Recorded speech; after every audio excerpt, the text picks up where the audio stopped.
So ప్రస్తుతం గాంధీ భవన్ దగ్గర మనం లోపల చూసుకుంటే గనక సీఎం రేవంత్ రెడ్డి గారు వచ్చారు, సమావేశాలు అయితే జరుగుతున్నాయి. అదేవిధంగా మన తెలంగాణ ఇన్ఛార్జ్ కూడా రావడం జరిగింది. సో లోపల అయితే ముఖ్యంగా మరి దేని గురించి చర్చలు జరుగుతున్నాయని కూడా మనకి ఇంతవరకు అయితే తెలియదు. సో ప్రస్తుతం చూసుకుంటే కూడా బయట కొందరు కార్యకర్తలు అయితే ఉన్నారు. సో వీళ్ళని లోపలికి కూడా అలౌ చేయడం లేదు. ఒకసారి వాళ్ళతో మాట్లాడితే తెలుసుకుందాం మనం. నమస్తే సార్. నమస్కారం. అంటే ఇక్కడ మీరు పట్టుకుంటారు, ఇక్కడ మీరు అంటే దేని గురించి వెయిట్ చేస్తున్నారు? సీఎం గారిని కలవాలనుకుంటున్నారా లేకపోతే? గాంధీ భవన్ లో కొందరు మహేష్ కూడా వీళ్ళంతా లీడర్లు ఉన్నారు కదా, కలవాలనుకుని వచ్చాము. అక్కడ ఎవరైతే రాష్ట్ర పిసిసి కార్యవర్గ సభ్యులు ఉన్నారో వాళ్ళని అలౌట్ చేశారు, వేరే వాళ్ళకి అలౌట్ లేదు. వీళ్ళందరూ అలౌట్ చేస్తే లోపల ప్రాబ్లం అవుతుందని చెప్పి అలౌట్ చేయడం జరగలే. రేవంత్ రెడ్డి గారు వచ్చారని ఎందుకు రాస్తారు, అందరు లోపలికి పంపలేరు కదా, వాళ్ళు కూడా ప్రాబ్లం ఏం లేదు. కార్యకర్తలకు వెయిట్ చేస్తారు, చూస్తారేమో అందరూ. రేవంత్ రెడ్డి గారిని చూడడానికి వచ్చారా మీరు ఇక్కడికి? లేదు, ఆఫీస్ లో కొన్ని సమస్యలు ఉంటారు కదా. ఇప్పుడు రేవంత్ రెడ్డి ముఖ్యమంత్రి, అందరికి గెలవడు కదా. వేరే ఇప్పుడు మహేష్ గౌడ్ గారు ఉన్నారు, మదియాస్ కింద ఉంటారు కదా, వాళ్ళకి ఏమైనా సమస్యలు చెప్పుకుందామని వచ్చారు. అందరు ఈ రోజు దొరుకుతారని. ప్రాబ్లం ఏం లేదు, ముఖ్యమంత్రి కదా వాళ్ళందరూ కలుస్తారు, దాంట్లో ప్రాబ్లం ఏం లేదు. ఈ రోజు ఇక్కడ అంటే ఇన్ఛార్జ్ గారు కూడా రావడం జరిగింది. అదే అంటే ఎట్లా దేనిపైన సమావేశాలు అని మీరు అనుకుంటున్నారు? ఇప్పుడు పార్లమెంట్ ఎలక్షన్స్ వస్తున్నాయి, దాని పరంగా ఉందా లేకపోతే ఒకటే కదా, అసెంబ్లీ ఎలక్షన్ నుంచి మొట్టమొదటి పిసిసి కార్యవర్గ మీటింగ్, దాంట్లో ఓడిపోయిన బాధలు, కొత్త పార్లమెంట్ గురించి మేడం గారు అవన్నీ చర్చిస్తున్నారు. నామినేట్ పోస్టులు, ఎమ్మెల్సీలు అవన్నీ కూడా కొంచెం డిస్కస్ చేయడం జరుగుతుంది. ఎందుకంటే బీజేపీలో మార్చిని నోటిఫికేషన్, ఏప్రిల్ ఎలక్షన్ అంటారు కాబట్టి ముందు ప్రిపేర్ అవ్వడం జరుగుతుంది. అంటే ఎంత శాతం వచ్చే ఛాన్స్ ఉందంటారు? ఇప్పుడు పార్లమెంట్ ఎలక్షన్ లో ఎట్లా ఉండబోతుంది అంటారు? మేము 12 నుంచి 14 గెలుస్తాం అనుకుంటున్నాం, చెప్తున్నా మేడం. అది ఎందుకంటే ఈ పథకాలని పార్లమెంట్ 100 రోజులలో అమలు చేస్తారు. అమలు కాగానే ప్రజలందరికీ నమ్మకం కలుగుతుంది. మొన్న కేటీఆర్ గారు చెప్తారు అసెంబ్లీలో ఏమని 9 దినాల 3 వద్దుల రైతు బంధు ఏది అన్నాడు. రైతు బంధు ఎవరు 3 వద్దుల కూడా ఇయ్యారు కదా. అంటే పైసలు అన్నాళ్ళు కాల్ చేసిపోయారు, తినిపోయినరు. ఏదైనా ఒక కుటుంబంలో 2 అన్నదమ్ములు ఉంటే ఆడబడ్డాం కదా, దాన్ని సెట్ అవ్వడానికి 2 నెలలు 3 నెలలు పడుతుంది. ఇది దేశ సమస్య, రాష్ట్ర సమస్య. పైసలు లేకుండా ముందు అవి వైన్స్లు టెండర్లు 3 నెలల ముందు వేసుకొని ఎగదెంగిపోయాడు కేటీఆర్ గారు. ఈ రోజు డబ్బులు ఏమని చెప్తుండ్రు, అవన్నీ తప్పు. 100 రోజులు చెప్పాడు రేవంత్ రెడ్డి గారు, రాహుల్ గాంధీ గారు, సోనియా గాంధీ గారు. 100 రోజులలో డబ్బులు ఇచ్చినప్పుడు వాళ్ళు అడిగే హక్కు ఉంటుంది. లేనిపోయిన ఆమె దొంగలు భూ కబ్జాలు చేసినట్టు కాదు కాంగ్రెస్ గవర్నమెంట్. అది ముఖ్యమంత్రి రేవంత్ రెడ్డి గారు పట్టుదలతో ఉండి తెలంగాణలో 12 నుంచి 14 పార్లమెంట్ సీట్లు గెలవడం జరుగుతుంది. దాంట్లో ఏ మాత్రం సంక్షోభం లేదు. ఇంకా స్కీమ్ల గురించి ఏం చెప్తారు? ఈ 6 గ్యారెంటీలు ఏవైతే ఉన్నాయో మరి మీ కాంగ్రెస్ ప్రతిపక్షాలు మరి బురద జల్లే ప్రయత్నం చేస్తూనే ఉన్నారు రోజుకి.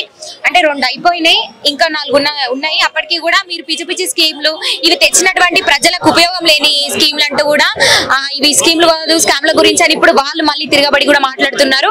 మళ్ళీ అయితే కూడా ప్రతిపక్షాలు ప్రజల తరఫున గొంతు విప్పేటువంటి ఇది కూడా స్వేచ్ఛ కూడా మాకుంది, మళ్ళీ మాట్లాడతామంటున్నారు. మరి మీరు ఏం చెప్తారు మేడం? మీరు అడిగారు కదా, వాళ్ళకి 100 రోజులైనాక మాట్లాడమని చెప్పండి ప్రతిపక్షాలకు. అది ముఖ్యంగా హరీష్ రావుకు, కేటీఆర్ కు. అలా 39 ఎమ్మెల్యేలు ఉంటే వాళ్ళు 2 తప్ప 3 తప్ప మాట్లాడారా అసెంబ్లీలో? ఎందుకు మాట్లాడుతారు అంటే ఇప్పటికి కూడా దురపాలన ఓలే వాళ్ళది. ఎందుకంటే ఇంతకు ముందు ప్రగతి భవన్ లో ఒకటే గేటు తెరుంటున్నారట పోతందుకు. ఇప్పుడు కూడా వాళ్ళు 2 తప్ప వేరే వాళ్ళని మాట్లాడినారు వాళ్ళు.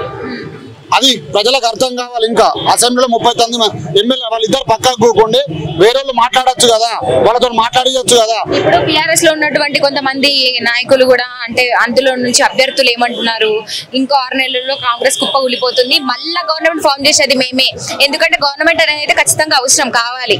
సో ఇది ఎట్లా కూలిపోతుంది, మళ్ళీ వచ్చేది మేమంటూ కూడా కొంత మాట్లాడుతూ ఉన్నారు ఇట్లాంటి మాటలు. మరి ఎట్లా కూడా వచ్చి అసలు ఇట్లాంటి మాటలు? మేడం మీరు మమ్మల్ని అడిగారు కదా, అదే క్వశ్చన్ అడగాలని. ఏమని మరి మీరు ఎట్లా గవర్నమెంట్ ఫామ్ చేస్తారు? 39 మంది ఎమ్మెల్యేలు ఎవరిని కొంటారు, ఎవరెవరు బేరాలు చేస్తారు అని మీరు అడిగితే అయిపోతుంది కదా. మాకేం తెలుస్తా అని అడుగుతాం, మేము చెప్తాం. ఇప్పుడు వాళ్ళే గవర్నమెంట్ ఫామ్ చేస్తారు కదా. ఎట్లా చూస్తారు వాళ్ళ మాటలు? మరి ఏ విధంగా డబ్బులు ఉన్నాయి, కొంత అమ్ముడు పోతారు కాంగ్రెస్ వాళ్ళు అనుకుంటారు.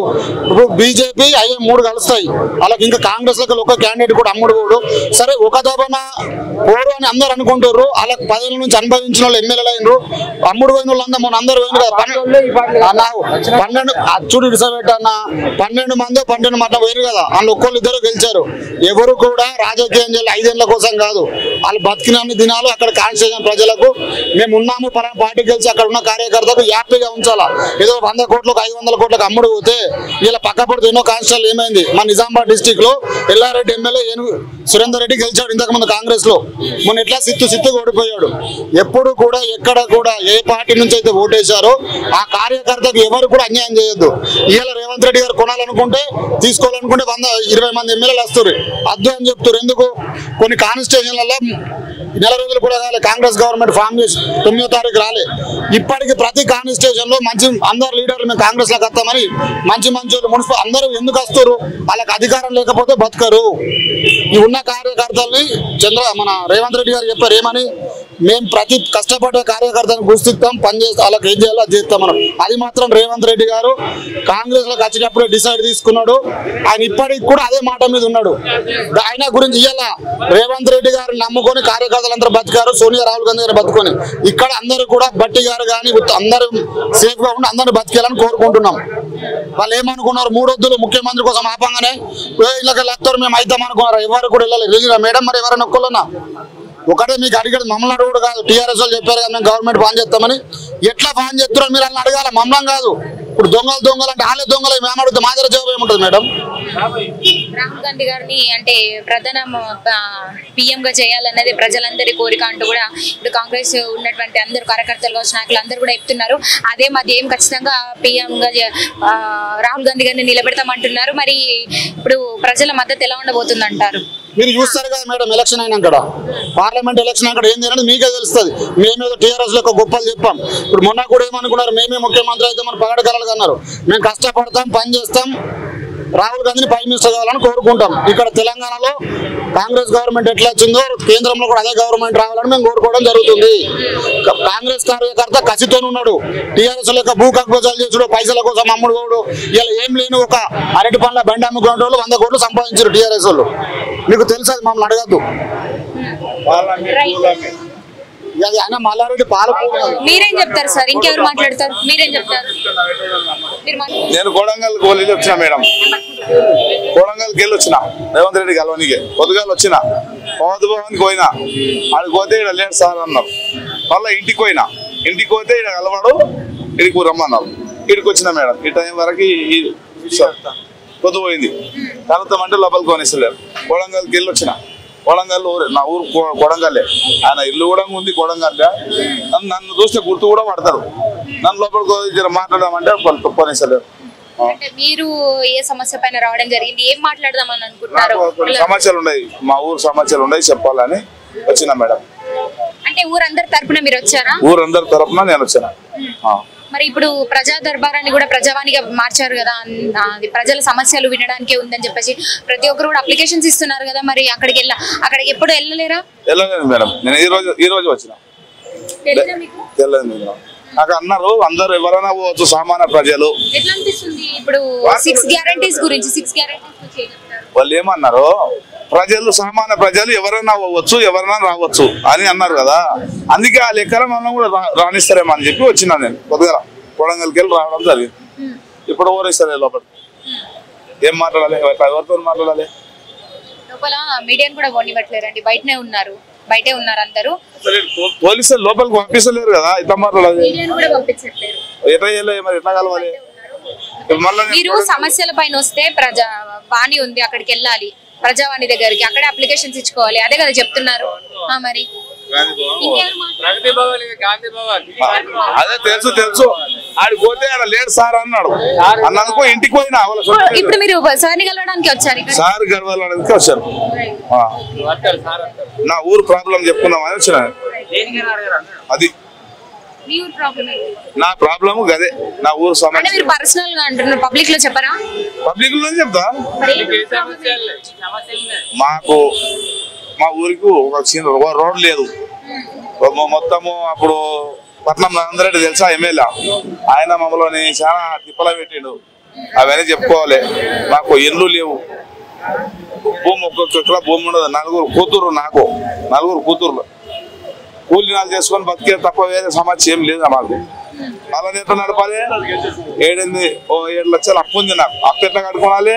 నేను 4 బిడ్డలను ఎట్లా బతికియాలి? ఆ సమస్యలు కూడా చెప్పుకున్నాను. నా ఊరు సమస్యలు కూడా చెప్పుకున్నాను. రైట్. ఇది కొడంగల్ నుంచి కూడా అంటే వాళ్ళ ఊరు సమస్యలు ఏవైతే ఉన్నాయో అవి డైరెక్ట్ గా సీఎం గారి దృష్టికి తీసుకెళ్లడానికి కూడా ఇక్కడ గాంధీ భవన్ కూడా రావడం జరిగింది. మీ పేరేంటి? నరసింహులు మేడం. సో నరసింహులు అంటే కొడంగల్ నుంచే డైరెక్ట్ గా వచ్చారు.